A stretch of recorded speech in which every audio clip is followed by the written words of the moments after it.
stabilize that process. That there will be crises of Saturn in Aries, but they will be much more manageable crises. There will be, you might say, that questions with much more tangible answers. All right, let's. It's fun when I start these things and they just kind of take on a life of their own, which this one has done. Let's preview the Great American Eclipse of 2017. In the mid-year reading in a couple of months, I'm going to have much more to say about this, but I want to prepare you for one basic concept of the Great American Eclipse. It takes place on the cusp of your 5th and 6th house. Right, so Aries chart, nice and nifty. Solar chart, Aries is first house, Taurus second, Gemini third, blah, blah, blah. Right around Leo on the 5th house. This eclipse takes place at 29 degrees of Leo on 12/21. And when we get, especially you thinking about houses or signs as houses, which is whole sign houses used in the system, we have an event that straddles the 5th house of daring and creativity. That's the nature of the 5th house, and of experimentation, childlike play, and the 6th house of get busy and get to work. And you might say applied science. Virgo is the sign of applied science. In the 6th house, it's going to be about the day-to-day work of making progress in what you do and applying your creativity in tangible ways. And the way to get ahead of this transit is to get with yourself on the relationship between your most creative ideas and their most tangible expression. You have to, without resorting to like pragmatism, oh, just do what you do because it's practical, without resorting to that kind of silly argument, it is necessary for anyone involved with creativity in some way to find a use for what they do, including being decorative and artistic, right? The use does not have to be, oh, wow, I invented a mechanical pencil. I've saved the world from pencil sharpeners. Okay, that's great. I mean, this is a great invention. But there has to be some application of your creativity to something that someone somewhere finds use for in the world to make you viable. So one thing you want to do is not judge your own performance. Let other people judge your performance. Your role is to merely do your thing, learn your lines or whatever it might be, practice, perform, and move on. And read the reviews, listen to what the director or the editor says, and make the modifications without judging your performance. For example, without judging that this horoscope writing thing would be great, but I feel like such a fraud, or I wish I was a real photographer, too bad I'm a bartender, or hanging pictures for a living rather than taking pictures for a living, I must be a fake. What's real and what's fake in the world of creativity? How much fun you're having counts. Whether your ideas seem to have any influence or impact, that also counts. It may count whether somebody actually writes you a check for what you're doing, and if they do write you a check, find out why. Appreciate the fact that they're doing it, and then do more of what you're getting paid for, assuming that what you're getting paid for is something that you can abide. But it would make sense to find out why anyone paying you to be who you are is actually paying you to be who you are, because that represents very important common ground that you have. And it's going to be this kind of thing that saves us from this incredibly boring and often degrading thing that most people call work. Your work has to be something that you are absolutely thrilled about and thrilled to do. Your work has to matter to you And the most important thing about your work is that you you take it up on the level of beauty. So you to keep asserting yourself against your reality and testing the limits and the boundaries of your reality and seeing what happens. I'm predicating that on, you know, basic respect for the law and that, you know, if you're going to do 80 miles an hour on the interstate, you're going to be sober. I'm not talking about like the really practical boundaries, like honoring highway pylons that might be, you know, placed in front of a sinkhole, but rather in the normal social realm, in the normal realm of what you do, you can afford to stretch and push. And all right, hopefully this is still recording. I don't feel like doing this twice. Next. The eclipse. Very interesting positioning for this eclipse. Let's look a little bit closely here. Let's zoom right in on that. There, see, total solar eclipse. Boom. That's at 29 degrees of Leo. Degree and a half away from Virgo. Degree and a half away from your fourth house cusp. This is a clue. There's a double clue here in that there's a position, a point in the zodiac that I would be amazed if another astrologer brings it up who didn't hear about it from me, who just says, oh wow, that's conjunct trans-Pluto. Look at that.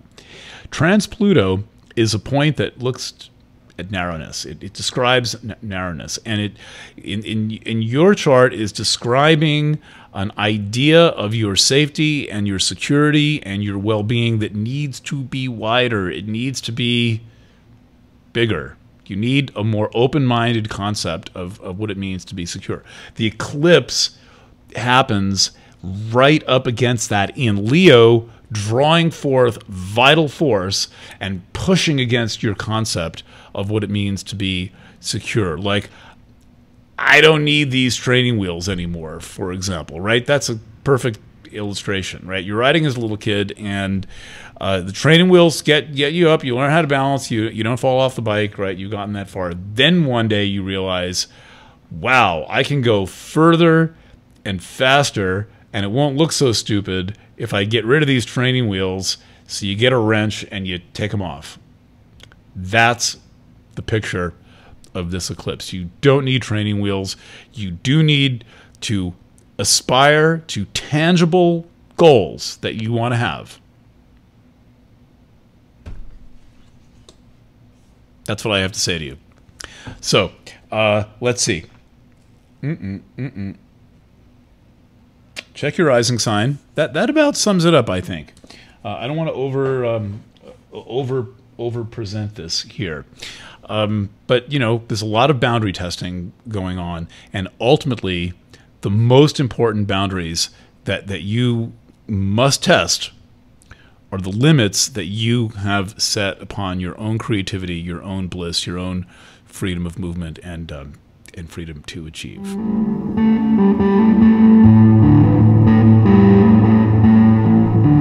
Running roughshod experience of you know, explosion of change and tumult and challenge in Aries that has been shaking people up and basically making everyone wonder who the holy hell they are. And this is happening in your career house. And so and your relationship house, Capricorn, has a lot to do with your profession, because you just can't get you know, you just can't get away from Capricorn's association with business, which is one reason why you tend to do well in business relationships. You treat them as relationships, and why your marriage type connubial relationships would be wisely treated both as domestic relationships or loving relationships, as the case may be, both, and the business arrangements that they need to be. There's something grounded and serious about treating a household like a little business, and a marriage or a loving relationship, if there's money going around, as a little miniature business partnership, and making sure that the ethics are in place and the balances are correct. And so on many different accounts, this is going to continue to stay in the personal news in your life. It's a bit of a fine line, but there's so much happening that connects with your management of your resources, including your ideas, and the management in your relationships of shared resources, which is more about on the level of spiritual values and on the level of how you work with money and sex. And these are too often ignored. And with Neptune in the 8th and casting a fog over everything, and with Nessus in the 8th, if you read a piece I've got called Mercury Weaving the Story of Nessus, you'll see that the myth of Nessus is about all kinds of fuzzy boundaries and unclear agreements. The single most interesting thing in the Nessus story was the sex consensual or was it not consensual, right? So you have that archetype in your 8th in Pisces, where there's all this consent and negotiation and inherent fog. And Chiron's path is almost finished in Pisces. The thing that was providing you with the clarity that you could count upon is soon to make its way into Aries, and you'll be onto a new phase of life, and you'll have an occasion to seek a kind of spiritual clarity and contact with your higher self, whatever that might be. But you will lose the tool of negotiation, where all this like dipping and non-consensual sharing comes in the 8th house. So while you've got the benefit of Chiron in the 8th house, work on those boundaries. Get good at negotiating agreements with people and then holding yourself to those agreements, holding others to those agreements, or changing the agreement when you feel that it's time to change the agreement, right? This is a very important life skill. Yes, no, or this has to be different. So be prepared for an interesting summer with 2 new moons in your sign. And when you hear about the first Leo new moon, which will take place on, let's just get in a little sprite window open, events, aspects, moon conjunct sun. That is on July 23rd, the first day that the sun is in Leo. The first thing that happens is that there is a new moon, and then looking at this chart, the second thing that happens is the moon and the sun make a conjunction to Mars.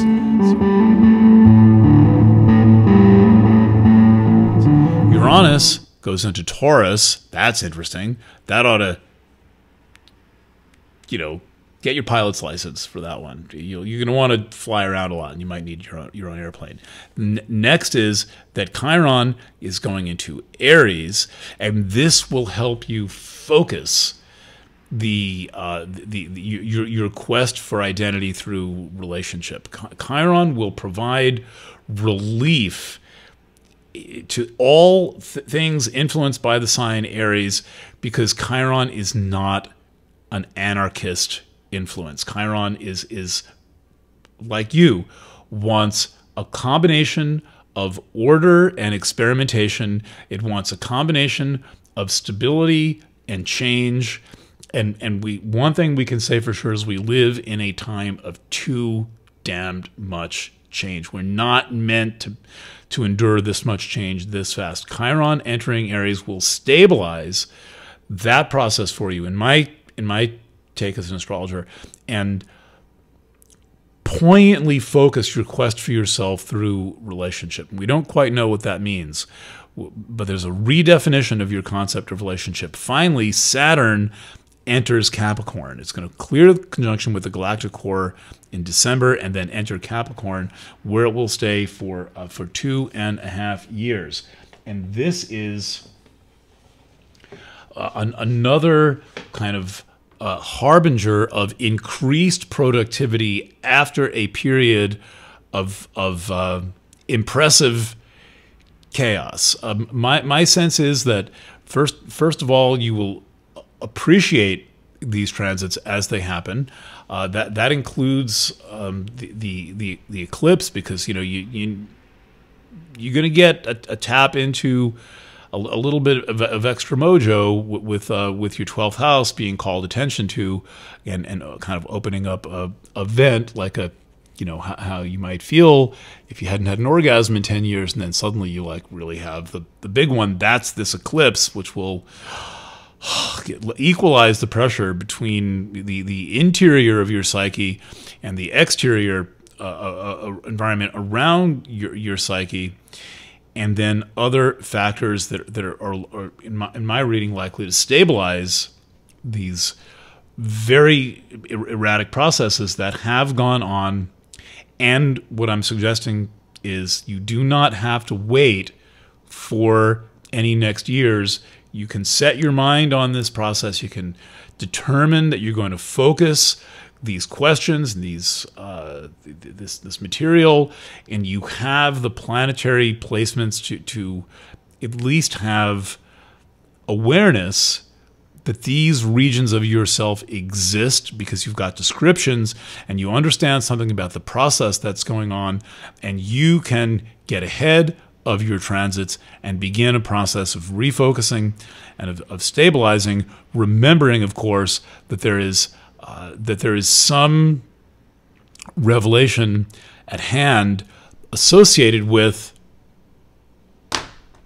this big eclipse that's coming just millimeters away from your door, from the entry into the sign Virgo, and you might want to work with that.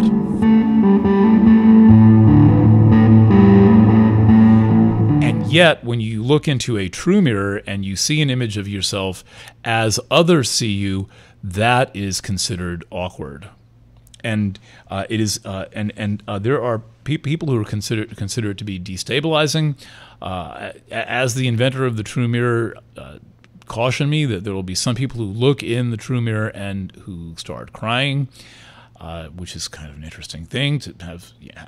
As someone who spent a lot of time with people in front of mirrors, to watch someone take one glance in a mirror and break into tears because they've never seen that person before. Maybe you've seen it in photographs, but that's very different than seeing yourself in real time.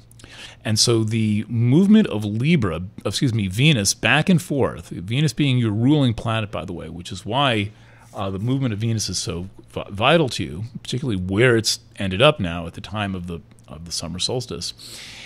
Venus has been giving you an opportunity to see yourself in various kinds of mirrors. Some have been false mirrors, some have been true mirrors. Some of the things that have possibly made you the most edgy and uncomfortable have been the true mirror. They are also some of the things that present you in the best possible light. And when Venus made its retrograde through Aries and back into Pisces and formed a long, like 8 or 9 day conjunction to Chiron in Pisces, there was something this spring about your need for healing, your specific healing quest that you were able to align with. And you may need to go back into your discussions with yourself in March and April and assess and remind yourself what that was. Question what was going on in your relationships. Consider what the content of those conversations were. How were they going? And how much did you identify as being something that was a factor in a relationship that was coming from you, that was that had its origins in your consciousness?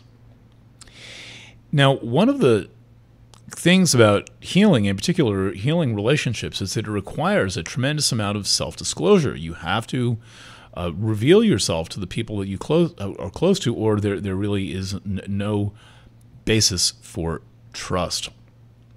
And so at the moment, Venus is back in Aries, and over basically the last week of May, it's going to make a series of conjunctions to the Uranus-Eris conjunction, right? So right now, as we're recording, Venus is right about there.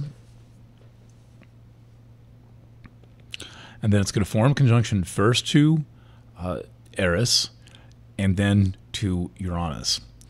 Now, this is a commentary on radical honesty.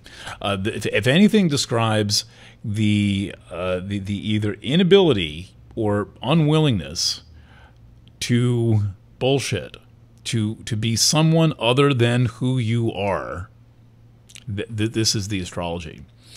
And then over the next few weeks, after that kind of exercise or exploration in radical honesty takes place, at the time of the summer solstice, both Venus and the moon are in your 8th house.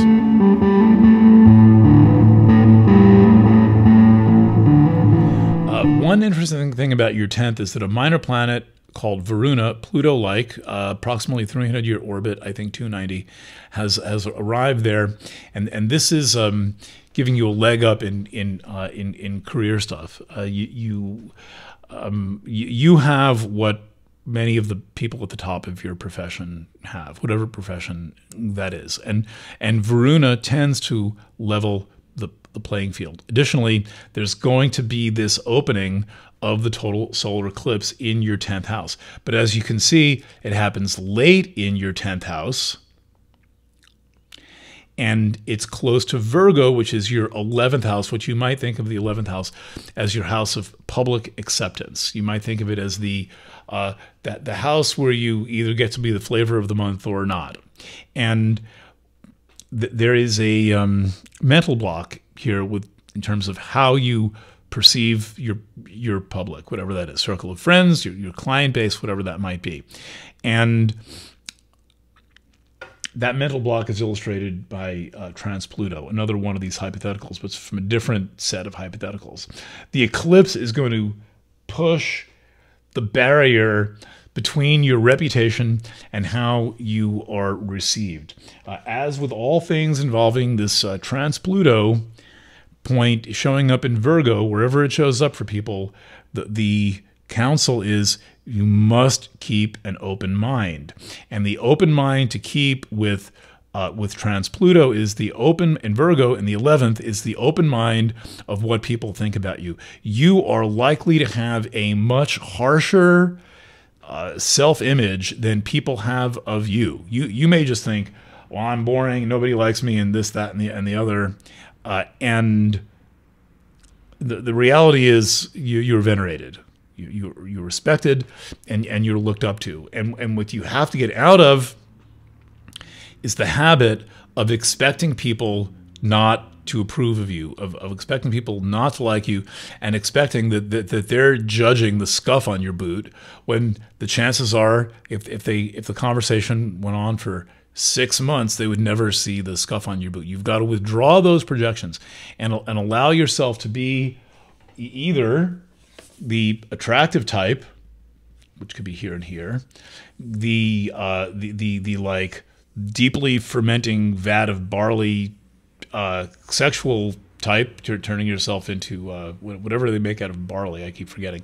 I don't really drink much of that barley stuff. Or the regal type, because you have, one of the most important signs for Scorpio from which you draw attributes. I mean, look, we're using a whole chart for Scorpio, right? We're not telling the Scorpio story just looking at one little wedge, right? The entire chart is in the scenario, and you draw energy mostly from this angle, and this, and this. So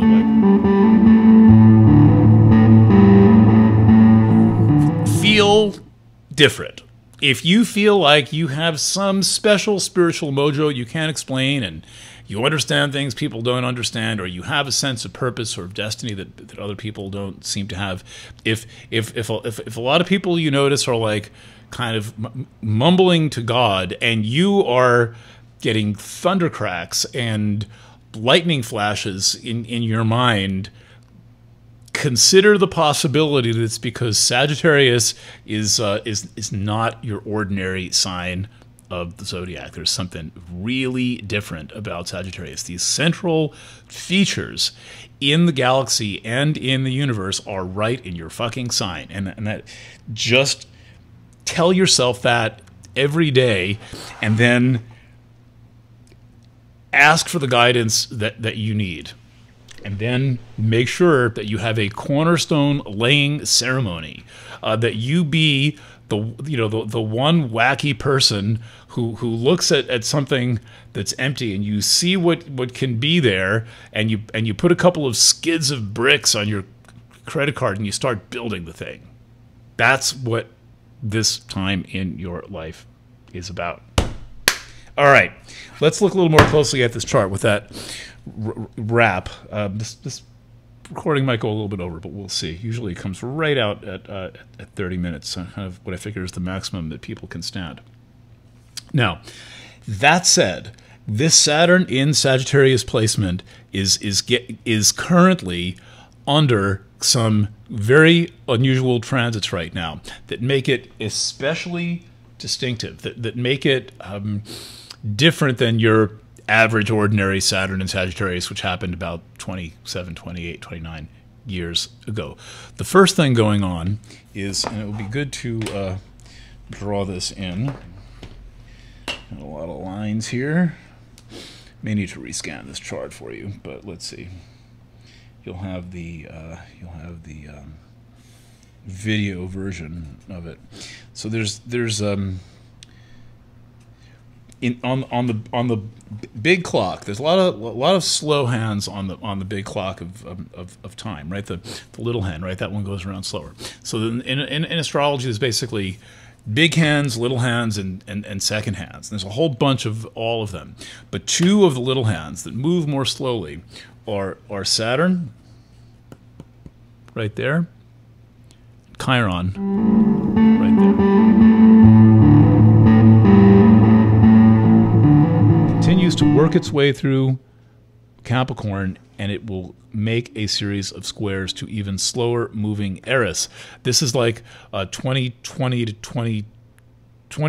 2022, basically, we start to get into this territory, and it lasts into the 2020s. And incidentally, this is the United States Pluto return as well. And so there's going to be a lot of moving and a lot of shaking. Now, you're accustomed to a lot of moving and a lot of shaking, and this is particularly true where your relationship to your family is concerned. Now, one of the ways I can tell that you have such a strong investment in your family, apart from the many Capricorns I've known and loved, who seem to be among the most devoted people to their families, assuming they still have a relationship with their family, and I've noticed many will do anything in their power to maintain that relationship in any which way, even if it means driving 16 hours every week or something to go visit someone in a remote city, to make that 8-hour trip back and forth for years.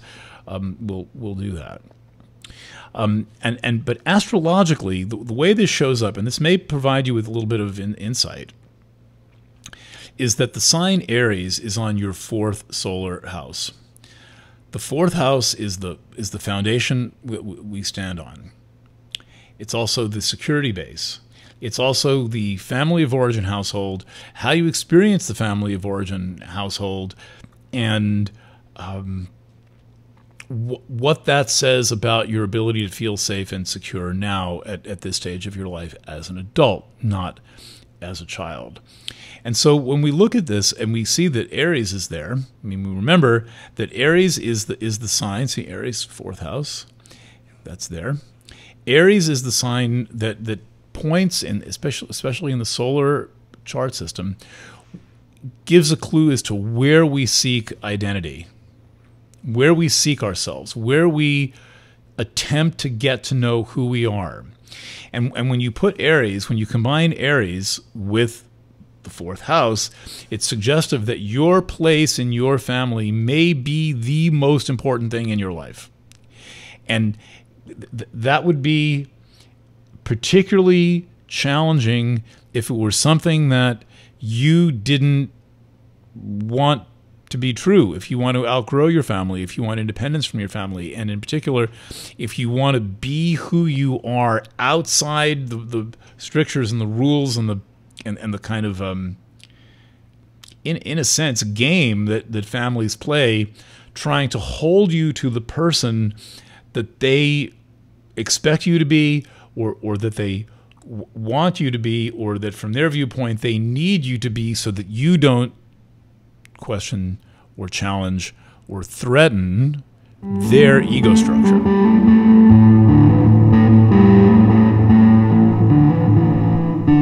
Begin to make decisions based on that. You may notice that you've made dinner the last 100 times. What's going on? Or you may you may think that your boyfriend's or husband's always supposed to pay for dinner. Well, what's going on? It's unlikely to be that imbalanced, but you want to poke around and not take whatever the state of balance is. That's Jonah. Whatever the state of balance is for granted, and allow yourself to question and to contemplate the way in which things can be different. A couple of other bits. I want to just while I'm staring at the Sun and Mercury in the 6th, I want to remind you how important it is that your work environment, speaking of generosity, that your work environment be a generous environment for you, and an environment that you take care of generously. You have Cancer on the 6th house cusp, and that does mean you need to go to the spa every now and then and get pedicures and take bubble baths and all that. But it also describes your work environment, and your work environment must be like home, and home is a place where there is an open sharing. There's no meter on the refrigerator. There's no prices on the menu at home. That's the way your work environment needs to feel for you to be healthy. You may decide you have a long way to go to get there. You may decide, wow, I'm in a cubicle where no one cares about me. Or you may think, I'm so glad I work at home. I'm onto this already. Just a reminder. Second reminder is that Aquarius is the sign of groups. We all know that. And in the house of your career, Scorpio, 10th house, reputation, career, there's this weird little point called Apollon. It looks like a double Jupiter. And Apollon is a planet that is associated with groups. It's about bringing people together. And there's a fairly simple message here, which is that if you want to succeed in your profession, bring people together. And there's an implication, once again, of empathy and of feeling and of generosity. So this chart is giving the same message over and over again. And Aquarius is currently, I think, the subtlest solar chart right now. It's been the most challenging to read and to like what is this chart trying to say? What is the message here? And you may be feeling that question, like what is the message of my life right now? And I've done my best to delineate it, but remember that it's a subtle point, and we could say that it all comes back to doing this closet cleaning. We could say that it all comes back to empathy, which is related to the closet cleaning. We could say that it comes back to self-esteem and having empathy for yourself. That is a high likelihood. And were I born under the sign Aquarius or rising, I am Aquarius moon. The two are working together. There is some cooperation, there is some tension, and much of what there is when there are squares. And just to remind you of the squares, again, we're talking about planets in the 10th, planets in the 1st, and incidentally also a planet in the 4th, all making squares. And what squares tend to do is that there are two legs of the square, right? There's the one side and the other side. And what happens with a square typically is you'll work one side of the square and to the neglect of the other side of the square, then you'll work the other side of the square, and then the other, and you keep going back and forth, whatever those two things might be, and I give a long rant about this in the Sagittarius reading if you want to tune in. I don't want to kind of repeat the drama, but basically what I equated to is, let's say you make something and then you're the person who has to sell the thing that you make. And so you put the energy into making the thing, and then you realize, wow, I need some money, I better sell the thing. And you put your money into selling the thing, and you realize, wow, I better go back and make the thing. And it seems like you can never get caught up.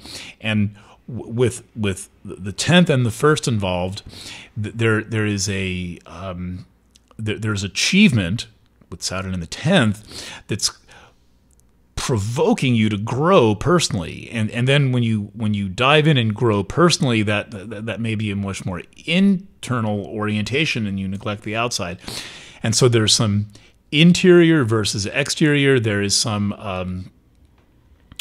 what people can see and what people can't see, what you're known for and what you're not known for. Those are the kind of lines of tension between the 1st and the 10th. But it is a vital phase of both professional or worldly achievement development and deep-seated, intimately private, personal development, as if you're having to pump out or extract or find your most vital resources to be able to work work what you're building, to power what you're building. Okay, so this is going on. This is happening, and it is challenging and it is tense. But what you're doing right now is laying the foundation for achievement for many years to come, and you're setting up basically a dynamic where there is an intimate relationship between who you present yourself to be and who you actually are. And if you're known for anything in the world, it can be very challenging to keep balance, integrity, which means integration, between what you are known for and the personality that you present on the outside and who you actually know yourself to be on the inside.